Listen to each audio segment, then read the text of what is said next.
la confiance renouvelée à Congo Buzz Télévision, chers internautes. Bonjour et bienvenue à votre magazine Qu'en pense les Quinois. Tozana commune ya Lingwala, précisément na rond-point Willery. Place to eko échanger na population concernant affaire Minembwe. Tout de suite, bolanda bavi à moko na moko quant à ces sujets. Bonjour madame. Nous allons échanger na population concernant affaire Minembwe. Où est la localité moko na Sud Kivu, mais les lieux comme commune rurale. Tomoni ministre de la décentralisation Azarias Rouberwa a s'occupé de Makambouana alors que ministre intérieur Aza. Intérêt na kati wana ezani. Bon maman, question ya Minembwe biso ba congolais to ko kamwa yango. Likambo yango ya ko komisa Minembwe commune rurale na lombango eza ko bangisa biso. Ezali question bandi lelo te. Depuis Vital Kamerhe azaki président de l'Assemblée nationale, question ya Minembwe ezalaki débattu. Mais jusqu'à présent, te trouvant na nos réponses clarté na likambo Minembwe. Mais tu comprends de tel lelo, tout le monde directement va installer beaucoup mestre ya commune tout consomme Minembwe comme commune. Mais tandis que mboka na biso za na menace ya balkanisation. Yango biso ba congolais toza ko banga situation oyo. To senga ki na mokonza mboka, surtout biso ba activiste. To senga ki na mokonza mboka a s'impliquer na la question oyo. A suspendre na nous beaucoup mestre wana. Ba suspendre na nous processus so baza ko kende ya ko tia Minembwe comme na commune rurale. Tolande la dossier malamu, total intérêt na avantage, total ndenge nini makambo yango ekosukela. Est-ce que situation ya lelo to ko bangisa biso, est-ce que toza ko kaba espace na biso ya terre pa ya bato ya ba voisin te to nini po yebi ke non Minembwe ezali territoire oyo eza ko vandisa ba étranger mingi ba tuti ba tondi kuna ebele. Eza ko bangisa biso ke mabele na biso eke na mboka ya bato mosusu. Tomoni eza décret moko signama depuis 2013 mais eko kota en application en 2020. Est-ce que président de la République a commis ko jouer na ba jeu à Paul Kagame? Yango ezo kamusa biso. Décret ezali juste signature na lettre. Ba ko retirer yango ba changer yango. Ezali problème te. Mais biso ko kamusa biso ezaki signamé bandakala. Bango momona ki ba difficulté ezalaki po Minembwe wana eko ma commune na ndenge ba sepelaki nango. Pourquoi lelo ba cotisation na lombango? Fallait question wana ezana débattu au niveau de l'Assemblée nationale. Lelo toyeba ni toyeko améliorer ni toyeko bakisa pour que Minembwe ezo opposition na ndenge bali ezwila. Mais boye directement degré ça c'est signalement nango malama mise en application pendant que mboka ezana ba problème ezana ba menace ba balkanisation. Yango ezako bangisa biso ba congolais biso to après ya makambo to kotambola pour to dénoncer et loko ngo sala ma contre mboka la biso. Na yango so ki koloba liloba moko na gouvernement liloba ne kozala nini? Liloba ngezali mingi na président de la République a suspendre na nos processus wana a suspendre beaucoup mestre ba cheli biso wana a suspendre Minembwe comme commune rurale question zonga à l'Assemblée nationale ben institution ba débattre yango et après solution et cause massima tout ça précédent Minembwe zo contribuer ni na développement ya mboka na biso ce comme commune contribuer na nini et le chômage et le pe chômage te ba suspendre na le processus wana. Après, tu retrouves la situation en Assima Minembwe. Tout ça précédé. Et Vandi Bamoule Belé, ça y est. Bakata non situation, on a pas suspendre pour commerce, on a processus on a suspendu. Et puis tu retrouves la Makambo à Assima. Merci Ndeko. Merci maman. Ndeko bonjour. Bonjour madame. Ndeko lelo to kiti ko échanger na population na likambo etali affaire Minembwe. Minembwe o ezalaki localité na Sud Kivu et comme lelo commune rurale. Tomoni ministre Azarias Rouberwa aza chargé na décentralisation à s'occuper na makambwana alors que ministre intérieur aza. Intérêt na kati wana ezani. Oui madame, vraiment merci pour na makambwana. Ça c'est notre pays. Mais tous qu'on regrette mingi parce que na Congo nous avons compris il y a ce qu'on appelle l'usurpation de pouvoir. L'usurpation de pouvoir est un outil par rapport à ma faiblesse. Il y a chaque chef na milieu naïe. Parce que mon konzi azana doit exécuter loi naïe na sikazo konza. Comment mboka wana depuis longtemps il y a toujours ba projet à mabe oyo ba to mususu baza ko envisager yango. On est comme un pays, comme un parti à Rwanda. Maintenant, je regrette beaucoup parce que Azarias Rouberwa d'ailleurs, tout ça n'a été parce que Makamoya Salakana Congo est à bien. Et moi, je regrette beaucoup parce que je comprends comme que dans le moment où moto est comme Bomambo, quand il m'a cassé notre président de la République, parce que Azo Salabaro les a été. Décret on les a depuis 2015. Oh, ils ont signé qu'il n'a né à M. Kabila. Aujourd'hui, ce n'est pas M. Kabila. Ce que ça décret Yamalam que le président de la République a choisi à Monique Malam, à Salango. Mais ce que ça Malam, il n'a qu'à refuser que ça le matin, Parce que bateau bazan eza ba tuti ba nini. Bourgmestre ba kocha yekuna kozala nani. Congolais, to peuple tuti. Monter ba kocha kuna kozala nani. C'est pour les intérêts. Vraiment, c'est un regret, mais la ligne du ministre intérieur qui a exécuté na makambouana, à côté na makambouana, parce que tout le monde a côté na makambazan. À côté na makambazando, oyo gouverneur de la province a ça qui makambouza ayete et à ça qui mossa ya ministre intérieur on a vu et on a félicité que oui, ils ont place na ils ont bon carabiso. Nous ne voulons pas que le Congo soit divisé. Mais par rapport à notre monde en Boko, ils ont un jour le Congo va être divisé parce que Montalinga ça la quoi na ya condamné ya vingi. Ministre on a Azarwa sur le. Et ça dossier na eta. Et ça problème est que le ministre intérieur aza congolais parce que nous tous reconnaître yete. Aza déjà il faut pas que Ruberu ana za motwana. Abandi na lo bitumba na neni. Papa na ko tumba parce que c'est parmi bateau ba finance bitumba est aza na kati. Baza na bo soka a koti na makambo na parce que intérêt na eza na kati. Mais toujours bisaka ba konya mboka ki ba fungola pe miso po na mboka na biso. Eza mboka to souhaitaka te ke kabwana. Eza mboka to souhaitaka te ke no mabeya. Mais bango bazala ba konzio ba pour l'intérêt la population. Soki be bon konya mboka trouver que ça normal ou bazo ça ba sala. Soki ça anormal aza na droit ya koboya. Aza droit ya koboya malgré que bino ba journaliste bon descendre non aussi de terrain. Bon na kotala au juste c'est quoi qu'est-ce qui se passe là-bas? Ah, c'est dans ma camambo, cabine, vous avez journaliste, vous avez international. Parti beaucoup, vous avez beau vérifier, vous avez pas quoi attendre, non. Zazarwa sur le bureau, vous avez pourquoi continuer ma cambo et ma cambo n'est pas ayoté. C'est ça le problème. Mais nous ne souhaitons pas que nos Congolais soient divisés. Nous souhaitons que le Congo soit en avance. Nous souhaitons qu'il y ait des bonnes choses un jour. Mais décret, on a dans Bango. Je ne refuse pas. Ce qui décret, on a Konzambo qui a fait certains secrets d'accepter que ça malam. Et quand on vulgaire. Mais ce que ça malam ou que Azadwa Surubé Raza ko s'intégrer dans le terrain na té. Ati kila mosa na ministre intérieur. Ce ministre intérieur a jugé que ça malam. Ah. Et ce que moi je regrette pas c'est le bourgmestre n'a jamais été nommé. Nambo Karabiso c'est ma toute première fois tout le monde na premier na Congo. Bourgmestre a nommé, na un gouverneur, bourgmestre a nommé, na peut-être motomoko britannique que bourgmestre na logique à qu'il n'est pas les élections. On a habité dans l'élection qu'on a pour la bourgmestre. Point d'interrogation.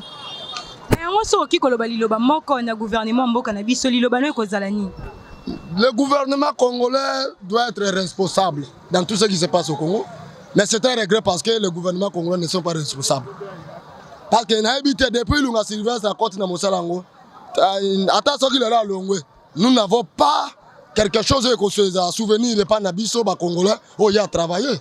Et c'est un regret parce que tous les ministres qui passent au Congo, tous les bons souvenirs dans Bangote.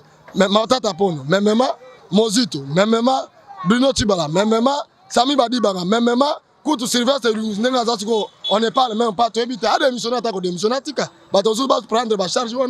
Balande la Makamambo, qui est dans Makamnabiso. Biso, la population, toi, on a intérêt, jamais n'a comme à Félix, jamais n'a comme à Ilunga. Jamais n'a comme à niveau, mais nous réclamons passer notre droit. Je suis un Congolais d'origine congolais. Les gens partis dans le Mokonzambo qui s'intégrer dans Makambouana. Alors qu'ils avaient compétence. On a pleuré ici que notre Mokonzambo est congolais. Félix est congolais. Mais maintenant nous regrettons pour dire que tous les États étrangers dans Mokonzambo peut-être un peu changé. Merci. Merci madame. Franchement. Les collègues qui ont échangé la population de l'Ikambetali à faire Minembwe. Minembwe, qui localité Morona Sud Kivu, et comme il est la commune rurale. Tomoni Ndeko Azarias Roubero Oaza, ministre de la décentralisation, a s'occupé de la démarche, alors que ministre de l'Intérieur, Azawana. Intérêt n'a pas été zani. Bon, intérêt n'a habité. Intérêt n'a habité ce que est Aza contre.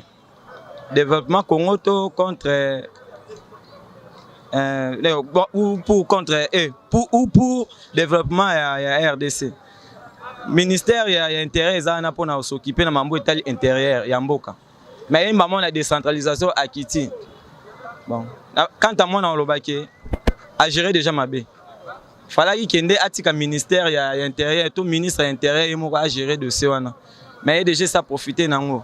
Tu habites tu suspectes déjà qu'il y a Rwandais, des étrangers. Bon, on a habité. Ce qui est une mission, pour découpage ça la manande que mboke longwana Congo longwana RDC côté na Rwanda, je ne sais pas. Ce qui peut akoya aye wana na dossier wana pour que aluka maîtrise ya esika wana pour nga naza surpris na yoka ke komi commune. Nazo wana ndenge zo circuler na ba réseaux sociaux ti na yo ko na information lo na chaîne mo kaka ke komi commune. Bon. Nazo ebate. Na yango tomoni décret wana eza décret moko esignama depuis 2013 alors que koti en application en 2020. Est-ce que président de la République a comme koti na ba jeu à Paul Kagame to ndengeni? OK. Pouvoir payer à Félix, président Félix Banda et nazo la diplomatie est trop faible. Pour toujours ba conflit au matin. Insécurité au matin, c'est comme matin. Donc il faut améliorer nous situation wana. Parce que la situation à RDC, depuis Mobutu, bazalaka koluka ke RDC panzana. Mais Mobutu tellement il était fort. Na côté wana zali kolobaka ke le Congo restera uni et indivisible. À lutter contre un titre 32 ans côté na sama belé to mona kiango. Lelo to loba guerre au Rwanda mto sa biso guerre. Ngai tamba ba Rwanda pe biso va connaître nous sommes conscients que RDC a toujours frappé na Rwanda. Na mona ngo eza pena normal ti. Pour un petit pays comme le Rwanda, à quoi la RDC c'était un grand pays. Et aussi mbaté. Et ça a bagé politique na biso même conflit donc qui na rolo banune. À partir déjà il y a na kati ya mboka d'infiltrer de baza. Même na niveau ya armée na biso. Déjà mambota mbola mabe. Ben filtré d'abord na kati pe armée na biso. Yango monde ke mambo belé zo tambola bien té. Comment faire de ça ko loba a occuper place mo boy. Mais après on va occuper côté mo boy susu, mususu ebimi susu. Faire de ça makasi boy qui a occupé place wana côté mususu. Par quel moyen système nini o ezo sala ke RDC longi menasima système mana susu elongwe côté kuna susu pays boy ba Uganda ba Rwanda ba sel boy c'est normal té. Ngala lobaka ke diplomatie na biso est trop faible. Il faut que le président Félix Aluka a fait augmenter force ya diplomatie na biso. Depuis à côté en tout cas dans ces pénalité na mamundingi zotambola. Insécurité za partout. Même ata na kishase sika imora zo vanda. Insécurité za makasi. Na yango soki koloba liloba moko na gouvernement, liloba no kozala nini? Liloba nanga eza ke gouvernement a se prendre en charge pour na engagement zwaki pour na protéger peuple congolais. Batika ba intérêt na bango. Bato ba kotuana balongola ba bekivo ki batia ba FCC ba Lamuka na ba cash na kati. Batala intégrité ya Congo. Yango ndeza le plus important pour na mboka na biso. Merci Nde. Merci maman. Bonjour. Nekololo tokiti ko échanger na population na likambo etali affaire Minembwe. Minembwe ezaki localité na Sud Kivu lelo ekomi commune rurale. Tomoni ministre Azarias Ruberwa o aza ministre de décentralisation a koti makambo wana pe a se charger nango alors que ministre intérieur aza. Intérêt ni na kati likambo wana ezani. Bon, Ruberwa kokoma ministre ezaki d'abord au tricage favorisé par cash. Pour comme ministre, selon Mibeko, il faut au moins attendre 10 députés national et provincial. Rubero aza attendre député te comme ministre cash indima yango. Eza liboso. Ya mibale minembe obolo base okende soke te kama. Déjà nga bénéficiaire na nini. Oyebi ba classe nga natanga. Lelo nazokumba moto na université na yekola première vitesse. L'État congolais depuis nga na botamati lelo na on a liambonga koltate. Na liambonga diamate na lambonga manganese te.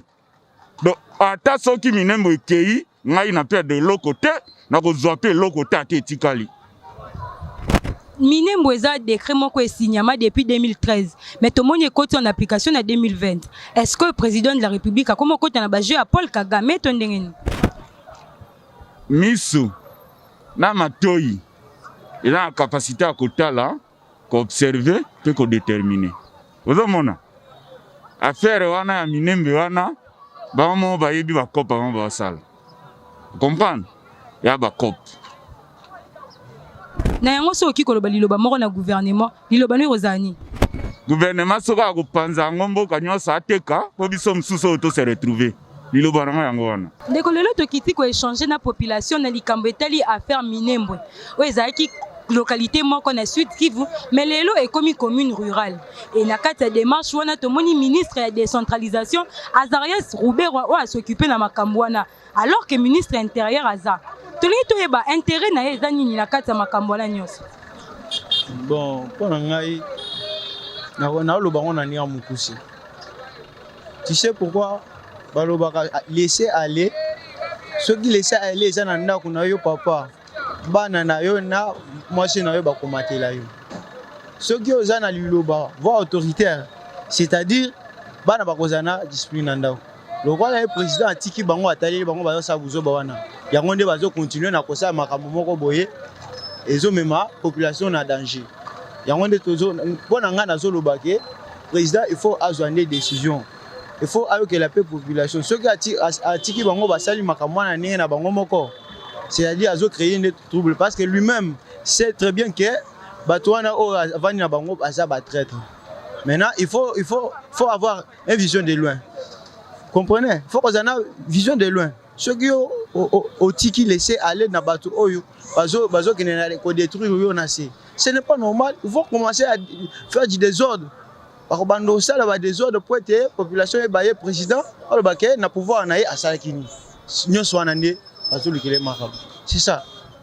Na yango tomoni affaire oyo eza décret moko esignama depuis 2013 alors que yoko kota en application en 2020. Est-ce que président peut comme kota na ba jeu ya Paul Kagame pour na couper sa partie oyo eza ya RDC comme ya Rwanda? Bon, s'il fait ça, ce n'est pas normal. Ce qui a sali yango, c'est-à-dire il est traité par monsieur en question. Mais on ne peut pas parler, on ne peut pas détailler. Hein? Tu vois qu'il y a des détails, mais nous avons le besoin de comprendre déjà. Ce qui a fait ça, ce n'est pas normal. Nous, la population, nous avons posé que nous avons est bon. Parce que nous avons besoin de détruire. On a besoin de ma belite. On a besoin de politique. Et ça bien sûr, tu sais pas nous péter. Et ça peut bien sûr. Ce qui est bon, c'est d'ailleurs violer la constitution. Na yango soki koloba liloba moko na gouvernement liloba ne kozala nini? Pona nga souci nanga eza ke il faut mettre état de droit donc basalela ndenge esengeli. Muto bazo benga politicien. C'est un homme bon, comment puis signifier un politicien. Bon, je laisse de ce côté-là. Il faut comprendre que la population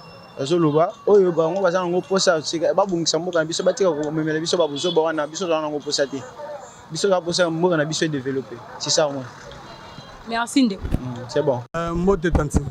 Papa lelo tokiti ko échanger na population na likambo etali affaire Minembwe.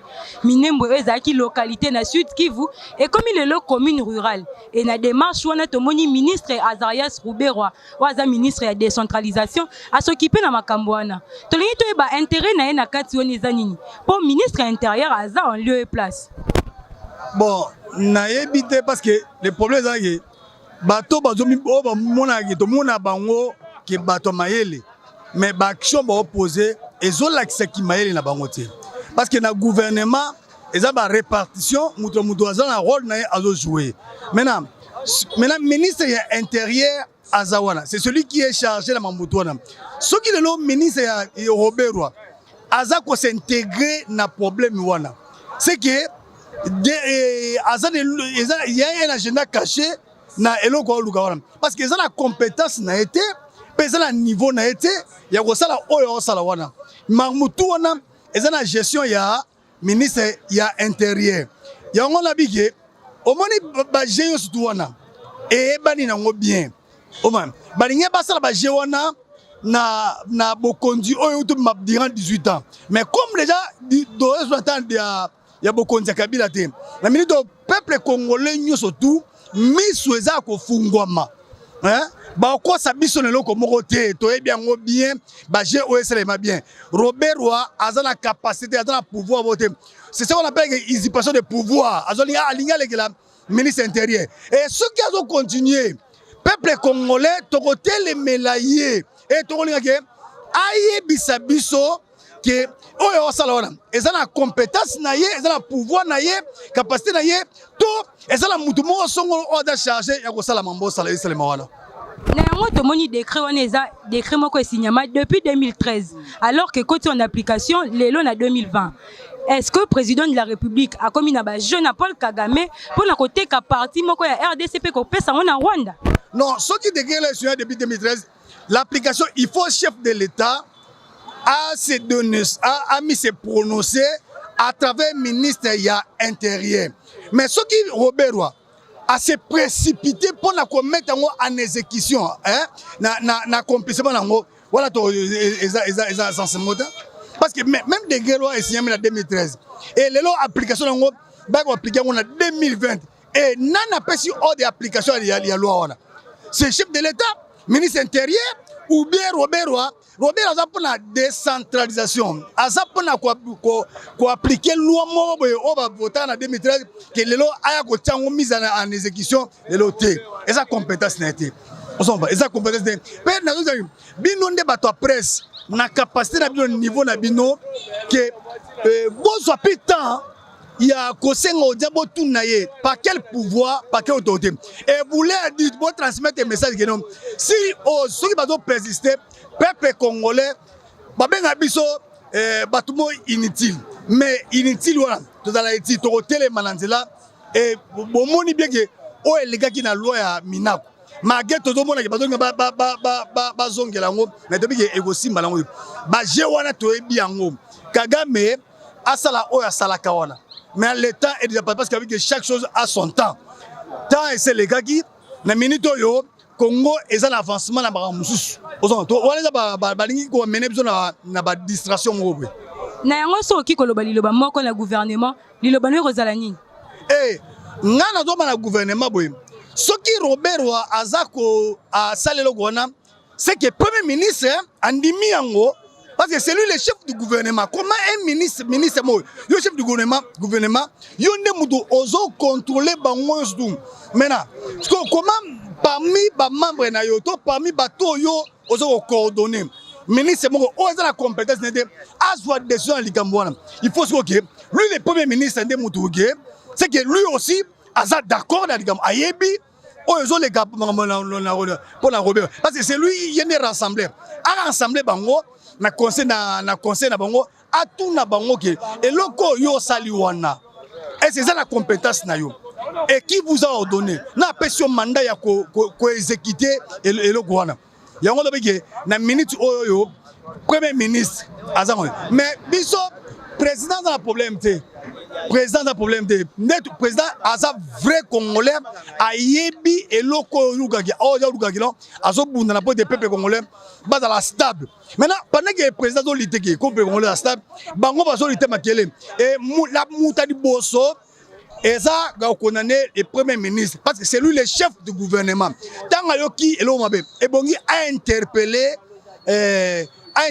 Robert Roy na Assemblée nationale wana bato bako pouiller Robert Roy bazali même si babi Robert Roy babengi na Assemblée nationale et loko moko ko lekala ngote parce que kati na bangona parmi eza bato bado numéro ko salema bazala kati wana et loko bonoge e banona premier ministre to mona premier ministre bla mais bani la minute boy oh bon ça la bosse bonté et lorsqu'il est chef de l'État a reçu une décision comme il avait pris pour la ministre de la justice bon bani yo non oh c'est la dictature oh on est comme dictature c'est que oh ça la bosse bonté parce que donc c'est un premier ministre chef du gouvernement ayebisa Robert Roy annulé ce loi ce nini o asalaki wana en plus ça fait honte ma sœur madame la journaliste ça fait honte na niveau tout le monde a bon que les intellectuels mais l'agissement mambo posé ça ne prouve pas que sont des intellectuels nous les hommes de la rue nous sommes plus qu'eux parce que nous raisonnons très bien parmi tout le monde que bango ba intellectuel.